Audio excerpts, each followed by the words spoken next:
우리가 지난번에 각자 한 분씩 이렇게 서로의 신앙의 스토리를 나눌 때에 요 부분을 놓고서 제자로 부르셨다 이렇게 제자로 부르심에 대한 이야기를 하다가 하게 됐는데, 예수님께서 일단 소개하실 때 지금 어떤 일을 하고 계신지 지난번에 한번 소개하셨죠. 하여튼 간단하게 좀 해주시면, 또 예수님께서 언제 찾아오셨는지, 또 예수님을 알게 된 계기가 무엇인지, 또 복음에 대해서 확신하는 일은 어떤 일을 하다가 확신하게 되셨는지, 또 주님께서 어떤 부르심이 있으셔서 어떤 계획하시는 일들, 기도하시는 일들이 무엇인지, 하여튼 그런 등등의 내용을 이 화면을 참고하시면서. 몇 분 하네요? 예? 몇 분? 몇 분 정도 하면 좋을까요? 한 5분에서 10분 사이? 네, 알겠습니다. 앉아서 편안하게. 예. 네, 김병철입니다. 반갑습니다. 저는 제 본업은 사람 대체예약 쪽으로 지금 올해 26년째고요.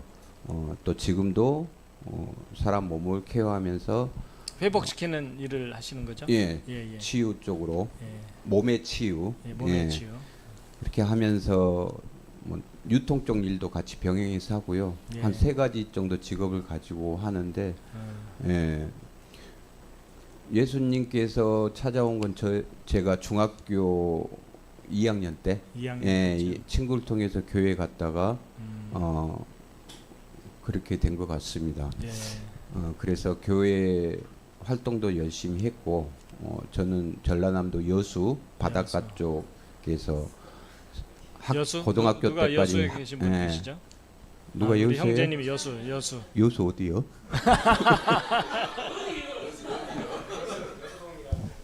여수동에 제가 그쪽에 살았었고, 여수 성광교회라고 알죠? 한참 후배네. 아이고. 예. 교회 직속 선배를 만났네요. 근데도 뻣뻣이 앉아 있네. 하여튼 따로 다음에 또 회포를 나누기로 하시고, 일단 중학교 때 제가 그림을 그렸어요. 그림 그리는 게 너무 좋아서, 그래서 또 그림을 제껴두고 교회 생활이 너무 좋아서 뭐 학생회 회장도 하고 그렇게 하다가 고등학교 때 이제 그림 예술계 쪽이 좀 방탕한 주위에 환경들이 많잖아요. 그래서 또 한동안 또 예수님을 떠나서 별짓을 다 하다가 대학은 서울에서 다녔는데, 그러면서 쭉 뭐 얘기는 길지만 무슨 일을 하다가 얘기가 된 거고요. 주님께서 부르신다라는 그런 부분 아직 느껴본 적은 없고요. 항상 뭐 제가 어떤 의미 있는 일을 좀 신앙 안에서 하고자 하시는 일이 있으신지. 저 같은 경우에는 제일 먼저 첫 기도 제목이 주일 성수하는 게 제 기도 제목이었어요. 워낙 유혹들이 너무 많아서, 그리고 또 주일 예배를 드리는 게 인간의 마음으로 되지 않는다는 걸 많이 깨달았고, 그래서 항상 제 기도 제목은 뭐 다른 하나도 없고 주일 성수가 제 꿈이었고, 또 이제 제 기도 제목이었고, 성경책을 또 열심히 또 좋아서 좀 성인이 된 이후에 많이 읽던 과정에서 뭐 사업적인 부분에서 또 이제 돈도 많이 벌어보고, 또 거기에 따른 또 밑바닥도 가보고, 천당과 지옥을 한 4-5번 왔다 갔다 하다 보니까, 모든 게 인간 뜻대로 되는 게 아니구나. 그래서 하여튼 일반인들이 겪는 심한 단계까지 가다 보니 역시 하나님밖에 없구나. 그러면서 조금 이제 착실하게, 사람 마음이 항상 하루에도 12번 변한다고 하잖아요.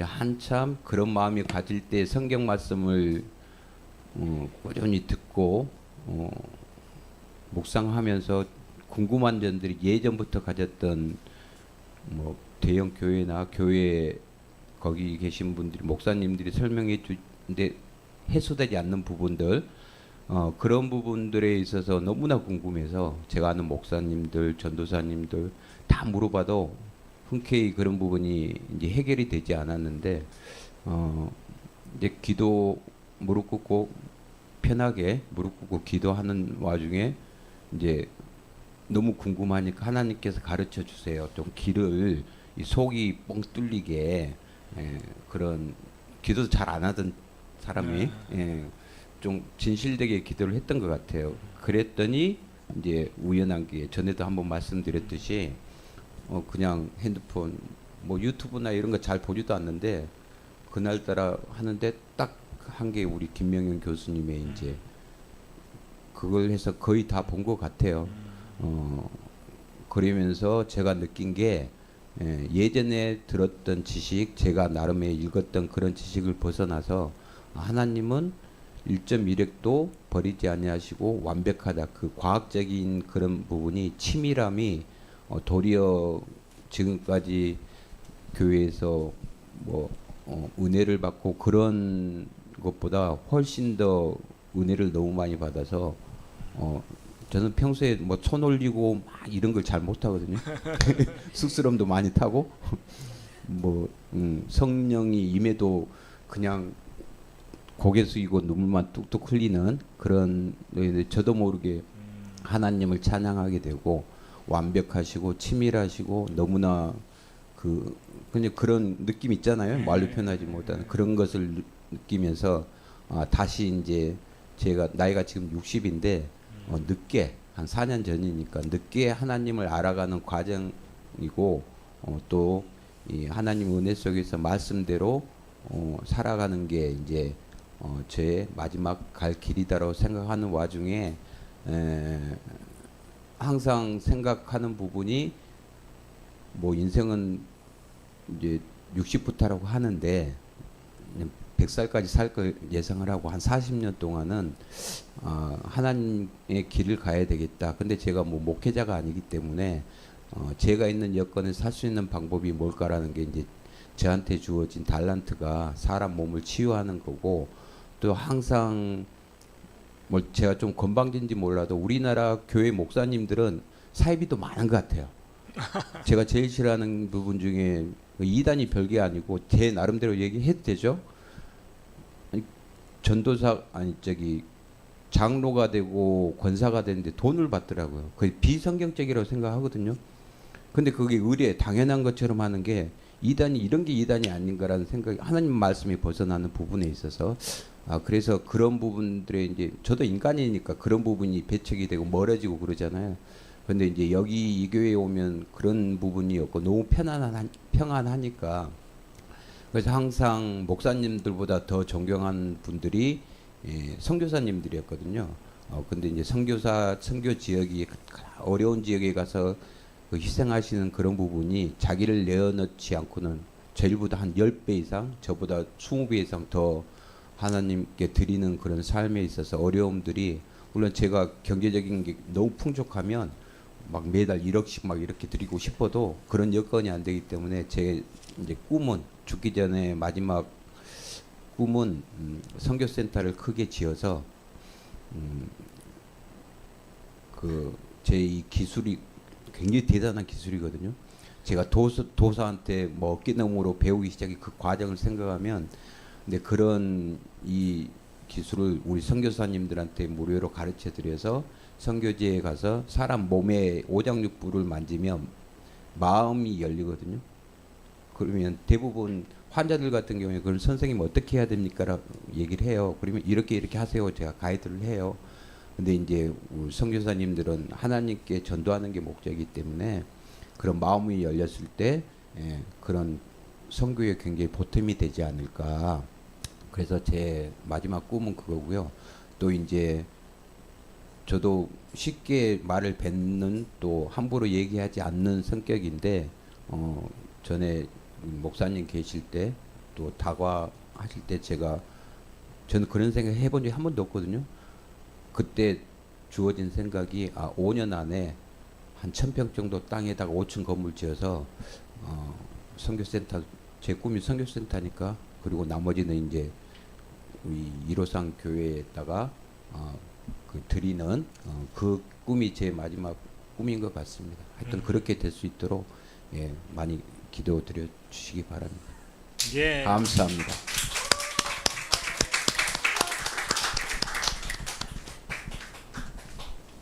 아마 주님께서 뜻하시면 이루어 주실 거라고 생각합니다. 예, 좋은 간증을 해주셔서 감사드리고요. 자, 우리 성경 공부 들어가도록 하겠습니다. 이거 아닌데.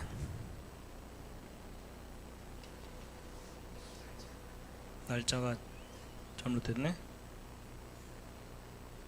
이거군요. 자, 이사야서 40장 6절에서 8절 말씀 함께 읽겠습니다. 시작. 모든 육체는 풀이요 육체의 모든 아름다움은 들의 꽃과 같으니라. 풀은 마르고 꽃은 시드나 우리 하나님의 말씀은 영원토록 서리라. 아멘. 자, 우리가 이제 마가복음 6장을 공부하고 있습니다. 고향에서 배척을 받으신 일, 12제자를 보내신 일, 그리고 이제 오늘의 내용은 침례자 또는 세례 요한의 죽음에 관한 내용이고 14절부터 29절까지입니다. 자, 먼저 본문을 함께 읽으시겠습니다. 본문 후에 퀴즈가 있음을 상기하시고 졸지 마시고 정신 차려서 어떤 말씀이 담겨 있는지 눈을 부릅뜨고 함께 한번 읽으시겠습니다. 시작. 그분의 이름이 널리 퍼졌으므로 헤롯 왕이 그분에 관하여 듣고 이르되 침례자 요한이 죽은 자들로부터 일어났도다. 그러므로 능력 있는 일들이 그에게서 나타나는도다 하니라.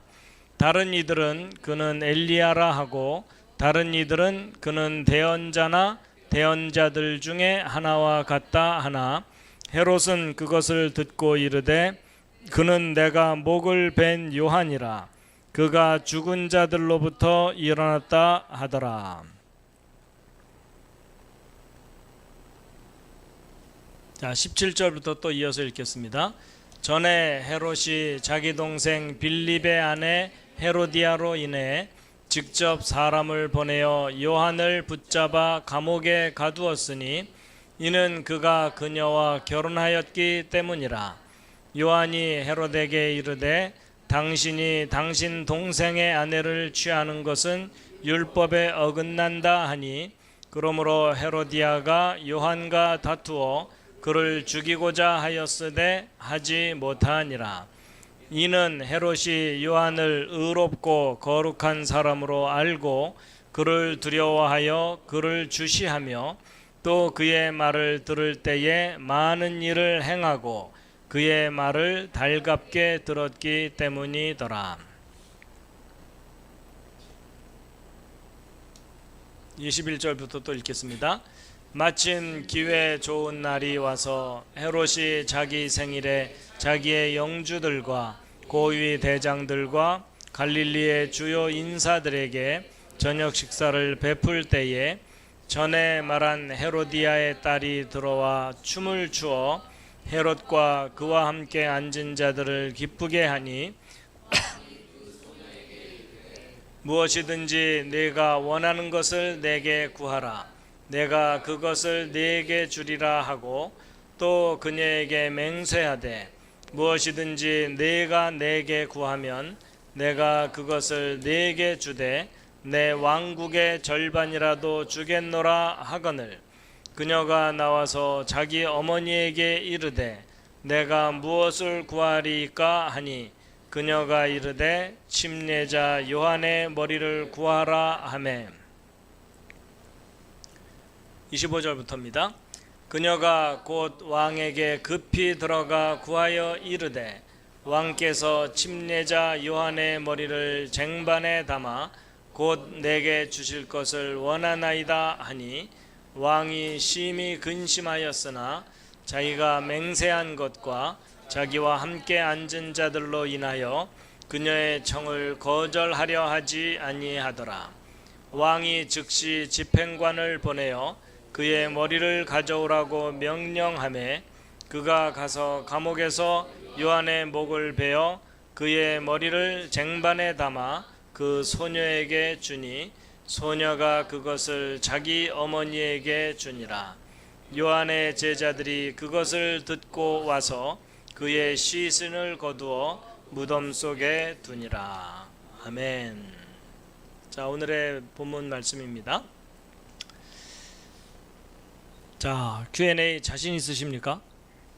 옆에 있는 분들에게 내가 몇 점 맞을지를 고백하세요. 자, 10개 중에 7개입니다. 자, 침례자 요한의 목을 베어 죽인 왕의 이름은 헤롯인데, 헤롯이요 여러 명입니다. 아버지도 헤롯, 아들도 헤롯, 손자도 헤롯이거든요.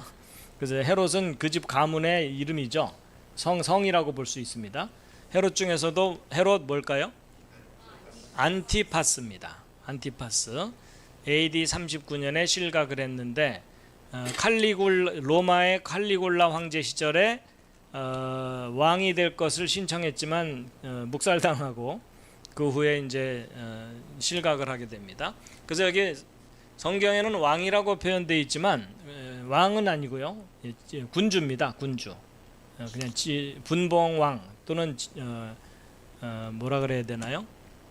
하여튼 그 로마에 속한 속주의 치리자일 뿐이지 로마가 정식으로 왕으로 임명한 존재는 아닙니다. 자, 헤롯 안티파스, 지금 질문이 바뀌었군요. 예, 헤롯 안티파스가 다스린 영지는 어느 지역일까요? 예, 갈릴리 지역과 요단강 동편. 여기 사해 바다가 요 아래쪽에 있고요. 갈릴리 호수가 요 위쪽에 있고, 요걸 연결해 주는 강이 요단강이죠. 요르단강. 그런데 이 갈릴리 호수 왼쪽 지역과 그다음에 요단강 동쪽 지역, 오른쪽 지역을 통치했는데, 요쪽을 부를 때에 베레아 지역이라고 부릅니다. 베레아 지역. 예, 그래서 요단강 동편 지역을 의미합니다. 그래서 헤롯 안티파스가 다스린 곳은 여기고, 그다음에 헤롯 빌립 2세가 다스린 지역은 여기고요. 그다음에 헤롯 아켈라오, 이게 모두가 다 헤롯 대왕의 자녀들입니다. 아들들입니다. 근데 배다른 아들들이에요. 예, 헤롯 대왕이 부인이 여러 명 있었거든요. 예. 자, 헤롯 안티파스가 예수님의 소문을 듣고 예수님을 누구라고 여겼을까요? 예수님의 정체를 어떤 존재라고 생각했을까요? 예, 침례자 요한, 자기가 죽인 요한이 환생했다라고 여긴 겁니다. 예, 요즘 같으면 카톡으로 사진 보내면 금방 정체가 확인이 되지만 그때 당시에는 카톡이 없었기 때문에 소문만 듣고 추측할 수밖에 없었던 것이겠죠. 자, 그리고 이제 다른 사람들은 예수님을 선지자 중에 누구라고 생각했을까요? 엘리야입니다. 그래서 이제 메시아가 올 때 엘리야와 같은 선지자 형태로 올 것이다라고 기대를 했었던 것이죠. 자, 그다음에 헤롯 빌립 1세인데요. 여기 요 헤롯 빌립 2세가 있죠. 요 인물과는 다른 인물입니다. 어머니가 서로 달라요. 헤롯 빌립 1세는 헤롯 안티파스와 어떤 관계일까요? 예, 배다른 동생입니다. 이복 동생.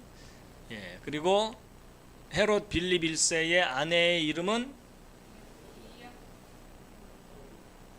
날라리아? 헤로디아입니다. 헤로디아. 그 다음에 세례 요한이 헤롯 안티파스를 비난을 했거든요. 왜 비난을 했으며 근거가 뭐였을까요? 예, 그 형수가 아니라 제수. 그러니까 헤롯 안티파스의 이복 동생이 헤롯 빌립 1세인데 헤롯 빌립 1세의 아내를 뺏어서 자기 아내로 삼습니다. 본처가 있는데도 그렇게 한 거예요. 그래갖고 본처가 자기 친정으로 가버렸어요. 그래갖고 전쟁이 일어납니다. 그래갖고 헤롯 안티파스가 패전을 하고 실각을 합니다. 그리고 이제 안티파스를 비난한 근거는 율법에 어긋난다라는 것이었습니다. 자, 그 비난으로 인해서 세례 요한이 안티파스를 비난함으로 인해서 요한과 다투고 요한을 죽이고자 한 인물은 누굴까요? 예, 헤롯 안티파스일 것 같은 느낌이 들지만 헤로디아입니다. 예, 헤로디아가 적개심을 갖게 된 거죠. 그리고 그런데 헤롯 안티파스는 요한을 어떠한 사람으로 평가하였을까요? 1번 죽일 놈, 2번 살릴 놈.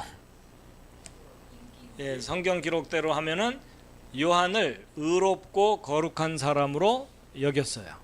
그러니까 요한을 존중하고 귀하게 여겼습니다. 예, 안티파스가 요한을 죽이지 않으려고 한 이유가 뭘까요?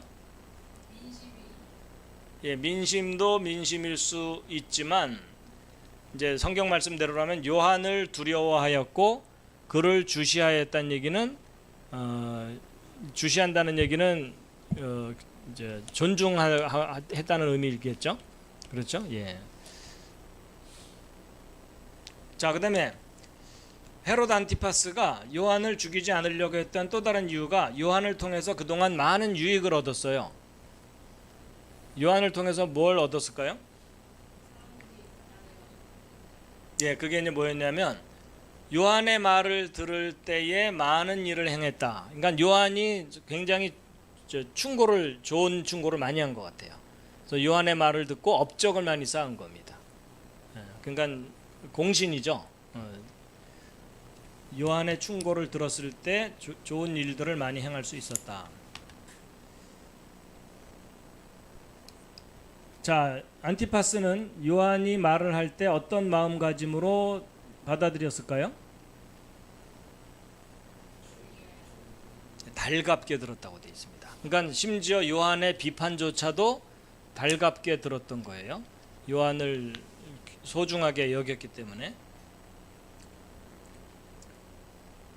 자, 헤롯 안티파스는 헤롯 대왕과의 관계, 이거 제가 순서를 앞서서 했어야 되는데, 헤롯 대왕과의 관계는 헤롯 대왕의 아들들 중 하나인데 헤롯 대왕의 부인이 여러 명이었는데 그 중에 말타스라는 부인으로부터 태어난 아들이다, 이렇게 되어 있습니다. 자, 아직 퀴즈가 안 끝났습니다. 요한이 죽임을 당하게 됐는데 죽임 당하게 된 계기가 된 날은 어떤 날이었을까요? 춤춘 날. 좀 더 특별하게 헤롯 안티파스의 생일이었습니다. 그런데 유대인들은요 생일 잔치를 별로 안 한다 그래요. 그 이교도들의 풍습이라고 그때 당시 여겼다고 하는 이야기가 있는데 정확한지는 모르겠어요. 근데 오히려 성대하게 했다는 얘기는 이교도들의 풍습을 쫓았다는 뜻일 거예요. 지금은 생일 잔치를 하는 것이 당연한 문화가 되어 있지만 유대인들은 아니었다고 하는데 저도 정확한 사실은 좀 확인해 볼 필요가 있는 것 같습니다. 하여튼 그런 썰이 있어서 좀 전해드리고요. 자, 헤롯 안티파스의 생일잔치에 특별한 춤을 춘 사람은 누구일까요? 1번 이정희, 2번 김보람. 예, 헤로디아의 딸입니다. 헤로디아 딸의 이름은 오늘 읽은 본문에는 나오지 않는데 성경 다른 곳에 나오는데 살로메입니다. 살로메. 자, 춤을 본 후에 기뻐한 안티파스가 무슨 제안을 했을까요? 딸에게 원하는 것을 주겠다. 원하는 것을 주겠다. 안티파스가 또 특별히 맹세까지 한 게 있어요.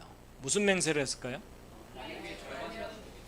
왕국의 절반이라도 주겠다 그랬는데 요 말을 들으면 요런 말을 한 왕이 구약 성경에 또 나옵니다. 누굴까요? 에스더의 남편 아하수에로가 에스더의 아름다움에 반해갖고 나라의 절반이라도 주겠다 이런 말을 했었던 기억이 납니다. 자, 헤로디아의 딸의 행동은 왕의 맹세를 듣고 어떻게 했을까요? 엄마한테 쪼로로 달려가서 무얼 구할까요? 하고 물어봤어요. 헤로디아의 대답은 현금으로 한 상자 달라가 아니라 침례자 요한의 머리를 구하게 합니다. 자, 그 딸인 살로메가 왕에게 요청한 구체적인 내용은 뭘까요? 요한의 머리를 어떻게 해달라고 그랬을까요? 예, 머리를 쟁반에 담아서 즉시 달라고 했습니다. 왜 즉시 달라고 했을까요? 시간 지나면 마음이 변할 수 있으니까. 그렇죠? 아마도 엄마한테 신신당부를 받았겠죠. 헤롯 안티파스가 거절하지 못한 이유는 예, 본인이 맹세한 것도 있을 뿐만 아니라 주변 사람들의 체면, 주변 사람들에 대한 체면 때문에 감히 거절을 못했다는 거죠. 그러니까 사실 대의가 아니라 자기 자신의 의 때문에 잘못된 길을 가는 거죠. 그래서 헤롯 안티파스는 어떤 명령을 내렸습니까? 네, 집행관을 보내어 즉시 실행시키고 요한의 시신은 어떻게 되었을까요? 요한의 시신은 요한의 제자들이 아마도 요한과 감옥에 갇힌 요한하고 뭔가 커뮤니케이션을 했었던 거겠죠. 그 얘기를 듣고 요한의 제자들이 거두어서 장례를 치렀다. 이건 성경에는 나오지 않지만 참고로 헤롯 안티파스가 자기가 갈릴리 지역과 베레아 지역을 통치하는 4분 영주라고 하거든요. 4분 영주. 넷으로 나눠진 땅에 그 중에 4분의 1을 통치한 통치자를 한자말로 4분 영주라고 하는데 자기의 통치의 중심지인 수도를 건설하고 그 이름을 무엇이라고 붙였을까요? 자, 힌트는 자기가 건설한 도시 지역, 자기 영토가 갈릴리 호수 지역이거든요. 갈릴리 호수 지역이기 때문에 갈릴리 호수의 이름과 관련이 있습니다. 갈릴리 호수를 성경에서 여러 가지 다른 명칭으로 부르거든요. 긴네렛 호수라고도 하고 게네사렛이라고도 하는데 또 다른 이름이 디베리아입니다. 디베리아 바닷가. 그래가지고 티베리우스인데 이 티베리우스는 로마의 공식적인 두 번째 황제입니다. 로마의 첫 번째 공식적인 황제는 아우구스투스고 그 다음을 이어서 황제가 된 인물이 티베리우스인데 그 황제 때이거든요. 그 황제 때에 그 황제의 이름을 따서 도시 이름을 지었습니다. 갈릴리 호수 서쪽에 있습니다. 갈릴리 호수 주변에 있는 도시 중에 제일 큽니다. 지금도.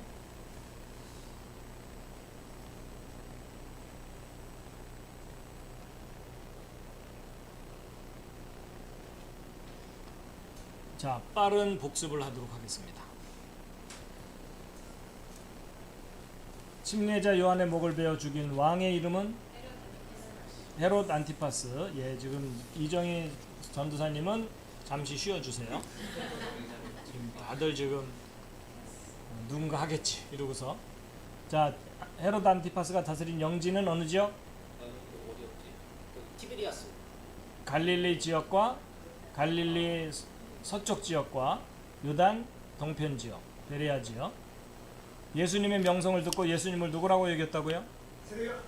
예, 세례 요한이 환생했다, 부활했다 이렇게 여겼고, 그리고 다른 사람들은 예수님을 누가 다시 환생했다고? 엘리야. 그러니까 요 내용을 보면요, 그때 당시 부활이라는 개념을 갖고 있었던 것 같아요. 그렇죠? 환생이라는 개념을 갖고 있었던 것 같습니다. 자, 헤롯 빌립 1세는 헤롯 안티파스와 어떤 관계? 이복 동생, 배다른 동생이었고요. 헤롯 빌립 1세의 아내의 이름은 헤로디아. 예, 헤롯 빌립 2세하고 다른 인물입니다. 헷갈리시면 안 됩니다. 요한은 안티파스를 왜 비난했을까요? 동생의 아내를 취했기 때문에. 그것은 율법으로 금지된 일입니다. 그 다음에 그 비난으로 요한과 다투고 요한을 죽이고자 한 인물은 헤로디아. 헤롯 안티파스는 요한을 어떤 사람으로 평가하였습니까? 좋은 사람, 나쁜 사람? 좋은 사람인데 구체적으로 의롭고 거룩한 사람으로 여겼는데 요한을 죽이지 않으려 한 이유는 요한을 두려워했습니다. 하나님의 사람으로 아마 인식을 했던 거겠죠. 그리고 그를 중요하게 여겼고, 안티파스는 요한을 통해 어떤 유익을 얻었다고요? 요한의 말을 듣고 여러 가지 일들을 행해서 업적을 쌓은 거죠. 안티파스가 요한의 말을 어떤 마음가짐으로 들었다고요? 달갑게 들었습니다. 그러니까 안티파스는 우호적이었던 거예요. 헤롯 안티파스는 헤롯 대왕과 아들들 중에 하나이고 말타스라는 어머니 사이에서 태어난 아들입니다. 자, 요한이 죽임을 당하게 된 계기가 된 날은 헤롯 안티파스의 생일 잔치에 춤을 춘 사람은 대답 제대로 안 하시면 오늘 무한반복입니다. 무한반복. 헤로디아의 딸의 이름은 살로메. 춤을 본 후 안티파스가 무슨 제안을 했다고요? 원하는 건 다 주겠다. 안티파스가 맹세한 내용은 왕국의 절반이라도 주겠다. 헤로디아 딸의 행동은 본인이 결정하지 않고 엄마한테 쪼로로 가서 물어봅니다. 헤로디아는 뭐라고 대답했죠? 세례 요한의 목을 달라, 머리를 달라. 살로메가 왕에게 어떻게 구체적으로 요청했다고요? 머리를 쟁반에 담아서 즉시 달라고. 헤롯 안티파스가 거절하지 못한 이유는 맹세와 체면 때문에. 혹시 성경 말씀 중에 예수님이 하신 말씀 떠오르는 거 있지 않습니까? 도무지 맹세하지 말라. 그렇죠? 그 맹세로 인해서 걸림돌이 될 수도 있지만 맹세를 반드시 이룰 수 있는 분은 하나님 한 분밖에 없다. 하나님인 척 하지 말아라. 이런 의미가 담겨 있죠. 헤롯 안티파스는 즉시 집행관을 보내어 실행을 했고, 요한의 시신은 제자들이 거두어서 장례를 치렀고요. 헤롯 안티파스가 건설한 수도 이름은 티베리아. 로마 황제의 두 번째 공식 황제의 명칭을 따서 지었습니다. 자, 여기 예수님 탄생과 죽음을 기준으로 헤롯 대왕과 헤롯 안티파스 또는 안티파터라고도 해요. 그리고 헤롯 빌립 2세 아켈라오가 통치한 기간을 제가 좀 보여드립니다. 참고하시기 바랍니다. 요 자는 연도예요. BC AD 경계고 요게 10년, 20년, 30년, 40년입니다. 예수님은 AD 30년에 십자가에 처형당해서 죽으셨죠. 부활하시고 승천하셨습니다. 그래서 이제 예수님 당시 예수님이 활동하던 시대의 헤롯은 바로 헤롯 안티파터입니다. 근데 이 헤롯 안티파터는 헤롯 대왕의 아들입니다. 예수님이 탄생할 때 예수님을 죽이려고 했던 왕은 헤롯 대왕입니다. 똑같다고 보고 있어요. 그리고 헤롯 대왕이 예수님을 죽이려고 했을 때 예수님이 이집트로 피난을 갔었죠. 그리고 이 헤롯 대왕이 죽고 나서 이 헤롯 아켈라오가 여전히 예루살렘 지역을 다스릴 때에 아켈라오를 피해서 갈릴리 나사렛으로 옮겨가서 지냈던 거죠. 대략 이해가 되시죠? 자, 지형 익히는 건데요. 제가 그냥 빠르게 좀 해보겠습니다. 1번이 베들레헴이고 2번은 바로 예수님이 성장했던 나사렛 지역입니다. 그 다음에 베들레헴보다 조금 위쪽에 한 자동차로 한 30분 거리 떨어진 곳이 예루살렘입니다. 그리고 예루살렘에서 사해 쪽으로 내려가서 있는 여기 도시가 그 유명한 여리고입니다. 여리고인데 예루살렘에서 나사렛까지는요 대략 140km니까 서울에서 대전 정도 거리입니다. 대략 감을 잡으시고요. 그 다음에 여리고고 예루살렘에서 여리고 사이의 거리는 한 36km 정도 되고요. 그 다음에 요 위쪽이 이제 갈릴리 지역이고 요 중간 지역 예루살렘과 갈릴리 지역의 중간 지역을 뭐라고 부를까요? 사마리아라고 부릅니다. 참고로 그다음에 헤롯 왕가는 이제 이렇게 됩니다. 헤롯 대왕의 아버지가 헤롯 안티파터 2세고 헤롯 대왕이 여러 부인을 통해서 낳은 아들이 꽤 여러 명이거든요. 그 중에 이제 헤롯 왕이 죽은 후에 헤롯 왕이 다스리던 지역을 헤롯의 아들들이 분할해서 통치를 하게 되는데, 헤롯 아켈라오는 예루살렘 지역, 헤롯 안티파스는 바로 갈릴리 서쪽과 요단강 동쪽 지역, 헤롯 빌립 2세는 요 갈릴리 호수 오른쪽 지역을 다스립니다. 그리고 이제 또 다른 배다른 아들의 아들들이 아들과 손자가 헤롯 아그리파 1세, 헤롯 아그리파 2세 이렇게 됩니다. 그런데 예수님이 탄생하신 것은 BC 6년인데 헤롯 대왕 때 예수님이 탄생하셨고, 그리고 예수님을 십자가에 처형시킬 때에 헤롯 왕은 헤롯 안티파스입니다. 그래서 이걸 혼동하시면 안 되고요.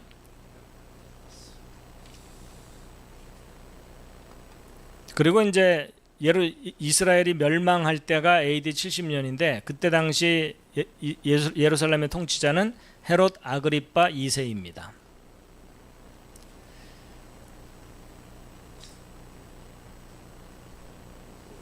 헤롯 안티파스 같이 그거 안티파스는 이름인 거죠? 안티파스가 이름이죠. 예. 헤롯은 성이죠. 그 가문의 성. 그리고 이제 헤롯 아그리파 1세가 야고보를 죽입니다. 이 야고보가 누구라고요? 예수님의 동생입니다. 예. 그리고 예루살렘 교회의 당회장입니다. 자, 이게 헤롯 안티파터 2세의 가계도입니다. 아주 복잡하고 그런 상태인데, 헤롯 대왕의 부인이 5명이고 그 중에 이제 4번째 부인과 5번째 부인에게서 난 아들들이 이제 여기 4분 영주들이 되는 거죠. 헤롯 아켈라오가 예루살렘을 포함한 지역을 다스렸고, 헤롯 안티파스가 바로 이 지역을 다스렸고, 헤롯 빌립 2세가 갈릴리 호수 북동쪽 방향을 다스렸습니다. 이두메와 드라고닛 분봉왕이고요. 예. 그런데 이제 이 헤롯 안티파스가 자기 동생 헤롯 빌립 1세의 아내인 헤로디아를 부인으로 삼은 거예요. 2번째 부인으로. 근데 이 헤로디아는 놀랍게도 헤롯 빌립의 조카입니다. 그러니까 헤롯 안티파스에게도 조카이죠. 하여튼 그런 관계인데, 첫 번째 결혼이 요거고 두 번째 결혼이 요겁니다. 하여튼 그런 좀 복잡한 관계 속에서 상황이 전개된 거고, 이 헤로디아가 헤롯 빌립 1세와의 사이에서 낳은 딸이 살로메인 겁니다. 근데 이 살로메는 또 헤롯 빌립 2세와 또 결혼하고요. 하여튼 집안이 좀 약간 복잡합니다.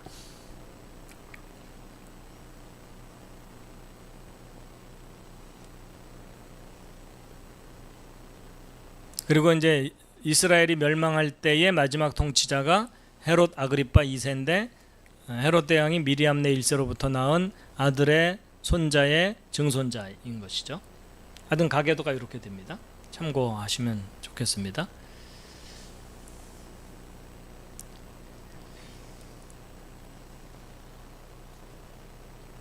자, 이것은 복습인데 시간 관계상 줄이고요.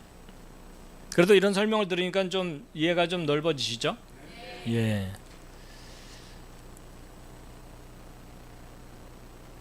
우리가 성경에서 교훈을 얻을 수도 있지만 그 역사적인 상황을 정확하게 인식해야 좀 더 통찰력 있는 성경에 대한 이해를 할 수가 있습니다.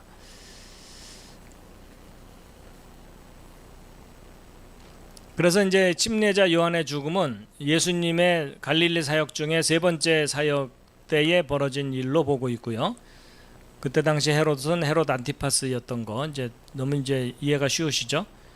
그래서 헤롯 안티파스는 헤롯 대제와 헤롯 대왕이라고 부르는 왕과 부인 말타사에 태어났고, 헤롯 대왕이 죽은 후에 갈릴리와 베레아의 분봉왕 그리고 왕의 신분을 얻지 못한 군주였는데 로마의 칼리굴라 황제 시절에 로마로부터 왕의 신분을 얻으려다가 실패했고 AD 39년에 실각을 합니다. 그래갖고 첫 번째 부인이 아라비아 쪽, 그때 이제 나바테라고도 하고 나바테아라고도 하거든요. 그쪽 왕의 딸을 아내로 맞아들였는데 이 헤로디아를 두 번째 부인으로 맞아들이는 바람에 본처가 친정으로 가버리고 이에 불만을 품은 아라비아, 바로 이 나바테아 사람들이 전쟁을 일으켜갖고 헤롯을 멸망시켜 버립니다.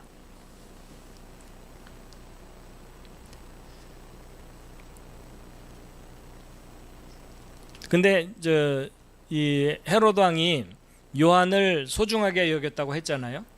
그런데 이제 자기 자신의 실수로 요한을 죽였기 때문에 그 이후에 요한을 죽인 것에 대해서 크게 자책을 했을 가능성이 높다라고 보고 있고요.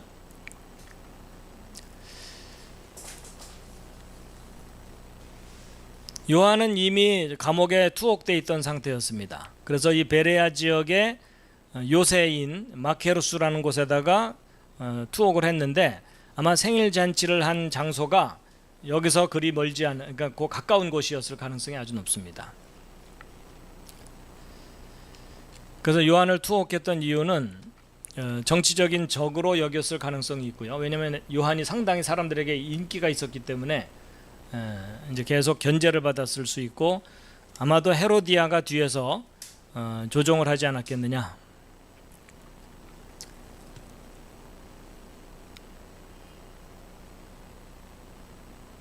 자, 그리고 이제 세례 요한의 죽음의 사건이 예수님의 제자들 파송 사건 중간에 끼어 있습니다. 끼어 있고, 그리고 이제 요한복음 3장 30절 말씀 함께 읽으시겠습니다. 시작. 그분은 반드시 흥하여야 하되 나는 반드시 쇠하여야 하리라 하니라.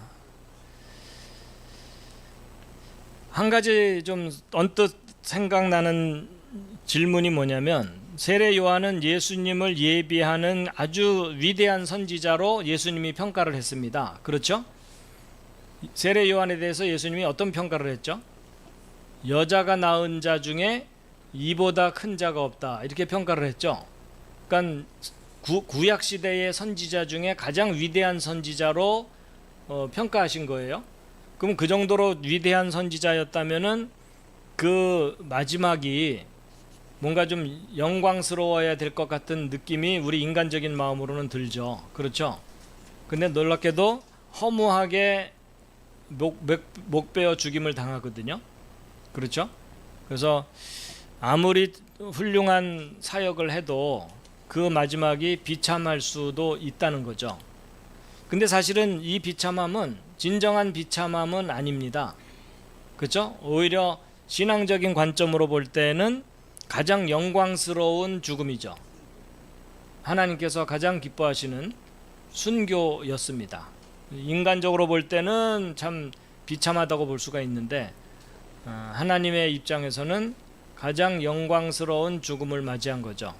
왜냐하면 하나님의 율법을, 하나님의 법을 선포하다가 죽임을 당한 것이기 때문에. 그리고 세례 요한이 그 헤롯 안티파스의 잘못을 한 번만 딱 지적한 게 아니고, 그 문법 구조상 그 동사가 반복해서 계속 고집스럽게 헤롯의 잘못을 지적했던 것 같아요. 그렇기 때문에 진리를 외치다가, 하나님의 진리를 외치다가 순교한 세례 요한입니다. 혹시 주님께서 꿈에 나타나셔갖고 어떻게 순교가 예정되어 있는데 그 길을 가겠느냐 하시면 가시겠습니까? 아멘. 예, 한번 우리가 자문을 해볼 필요가 있을 것 같습니다. 자, 여기까지 오늘 성경 공부를 마치고요.